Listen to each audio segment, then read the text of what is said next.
পেঁপে কিন্তু আমাদের শরীরের জন্য খুবই উপকারী। নমস্কার বন্ধুরা, আমি রীতা চলে আসলাম তোমাদের সাথে আবারও নতুন একটা রেসিপি নিয়ে।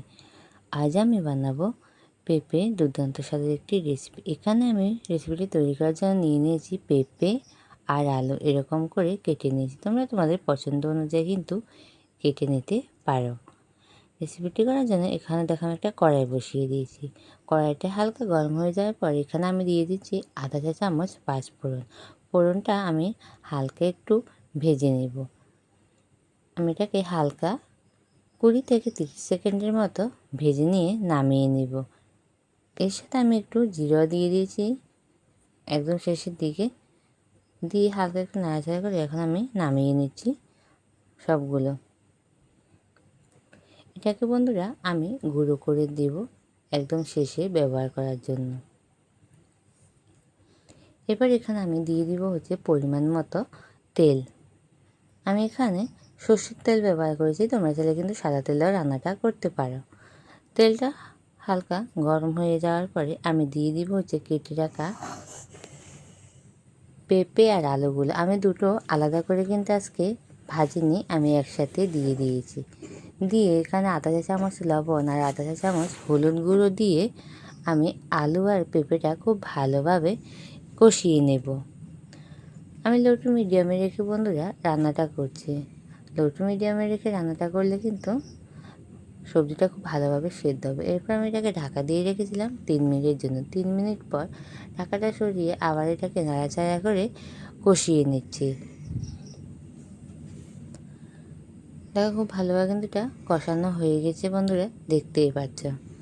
আমার চ্যানেলে যারা আজকে নতুন বন্ধু আছো প্লিজ আমার চ্যানেলটি সাবস্ক্রাইব করে পাশে থেকো, আর পাশে থাকা নোটিফিকেশনটি অবশ্যই অল করে দিবে। আর আমি এখানে ভেজে নেওয়া হয়ে গেছে, এখন আমি আলু আর পেঁপেগুলো নামিয়ে নিয়েছি। এখানের মধ্যে আমি ওই কড়াইতে আবার দিয়ে দিচ্ছি অল্প পরিমাণে একটু তেল। তেলটা দিয়ে এখানে আমি অল্প একটু দুটো এলাচ, অল্প একটু গরম মশলা, 3-4টে লং আর একটা তেজপাতা দিয়ে আমি এটাকে নাড়াচাড়া করে এর মধ্যে দিয়ে দিব একটা বড় সাইজের পেঁয়াজ কুচি।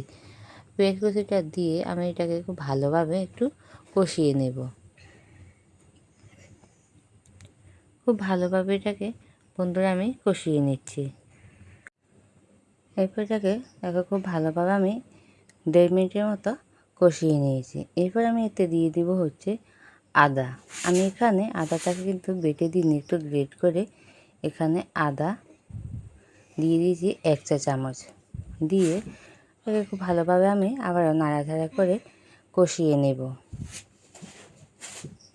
খুব ভালোভাবে আমি কষিয়ে নিচ্ছি সবগুলো উপকরণ। দেখতে পাচ্ছ খুব সুন্দরভাবে কিন্তু এখন আমি এতে দিয়ে দিব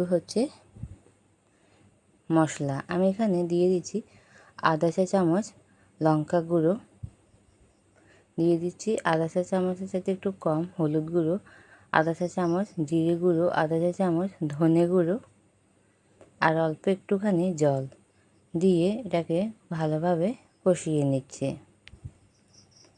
খুব ভালোভাবে বন্ধুরা এটাকে আমি কষিয়ে নিচ্ছি। 1 মিনিটের মতো মশলাটাকে আবারও কষিয়ে নেব। 1 মিনিট পর দেখতে পাচ্ছ খুব সুন্দরভাবে কিন্তু মশলা থেকে তেলটা অনেকটাই ছেড়ে গেছে।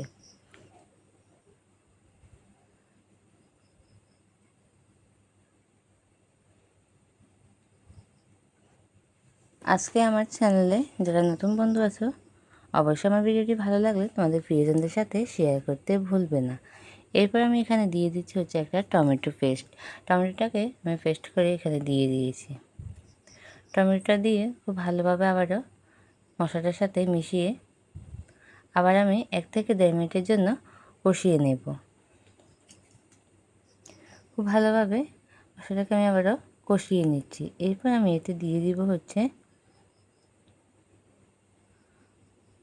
অল্প একটুখানি চিনি, আধা চা চামচ চিনি দিয়েছি। চিনিটা দিয়ে খুব ভালোভাবে মিশিয়ে নিচ্ছি। আমি চিনির আগে অল্প একটুখানি লবণও ব্যবহার করেছি, খুবই অল্প পরিমাণে একটু লবণ ব্যবহার করেছি। দিয়ে তারপর খুব ভালোভাবে আবারও কষিয়ে নিচ্ছি। দেখো খুব ভালোভাবে কিন্তু মশলাটা আমার কষানো হয়েছে। এখন আমি ভেজে রাখা আলু আর পেঁপেগুলো দিয়ে দিব। ভেজে রাখা আলু পেঁপেটা দিয়েও খুব ভালোভাবে এখন এটাকে আবার একটুখানি আমি নাড়াচাড়া করে কষিয়ে নেব। এটাকে 1 মিনিটের মতো বন্ধুরা আমি কষিয়ে নিচ্ছি।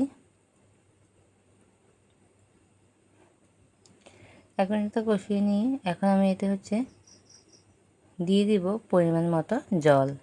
আমি এখানে কুসুম গরম জলটাই ব্যবহার করছি। যে কোনো রান্নায় কুসুম গরম জলটা ব্যবহার করলে রান্নার স্বাদ কিন্তু দ্বিগুণ বেড়ে যায়।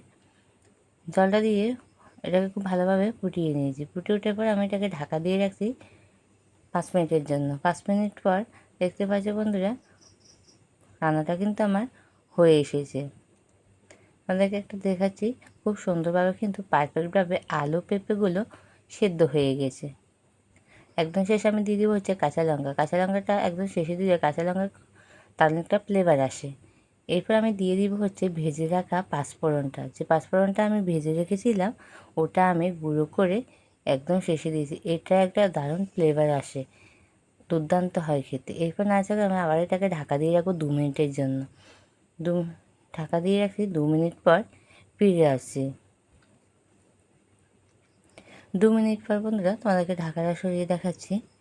একদম পারফেক্টভাবে কিন্তু আমার রান্নাটা হয়ে গেছে। একদম শেষে আমি একটুখানি ধনেপাতা দিয়ে ব্যাস নামিয়ে নিয়েছি। আজকের আমার এই রেসিপিটি তোমাদের কেমন লেগেছে অবশ্যই তোমাদের সুন্দর কমেন্টে বলে যাবে।